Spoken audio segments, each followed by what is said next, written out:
Today, multiple outlets are reporting that Donald Trump is attempting to tip the scales of New York City's mayoral election by offering some of the candidates jobs in the administration in order to help Andrew Cuomo defeat Zohran Mamdani.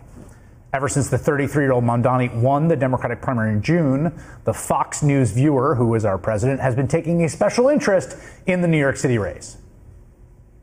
If a communist gets elected to run New York, it can never be the same, but we have tremendous power at the White House to run places when we have to. You have a lot of crooked things going on in New York. We're going to straighten out New York. Maybe we're going to have to straighten it out from Washington.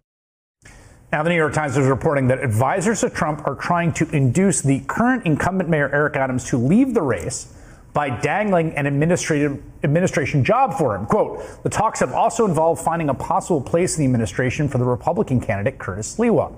Citing 3 people with knowledge of the discussions, the Times reports the goal would be to give former Governor Andrew Cuomo a better chance of defeating Mamdani in November's general election.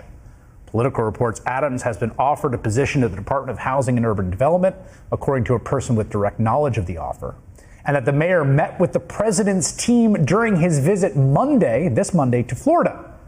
A spokesperson for the Eric Adams campaign said Mayor Adams has not met with Donald Trump. He is not dropping out of the race. Joining me now to respond to all this news on a very busy day is the Democratic candidate for New York City Mayor, Assemblyman Zohran Mamdani. It's good to have you here. Nice to meet you in person for the first time. Good to be here. Thank you for having me.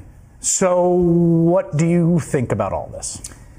I think it's outrageous. And I think oftentimes in a race such as this, it's tempting to think of this solely in the question of how does this impact the race? But this is an affront to our city's democracy. This is an affront to the values that make so many of us proud to be Americans, that we could choose our own leaders, not that our leaders pick themselves or their friends. And we're seeing in this time when Donald Trump has taken snap from hungry New Yorkers, has passed legislation that would throw millions of New Yorkers off their health insurance, that we have Democrats in Andrew Cuomo and Eric Adams working with this administration to try and subvert the will of Democratic primary voters right here in New York City.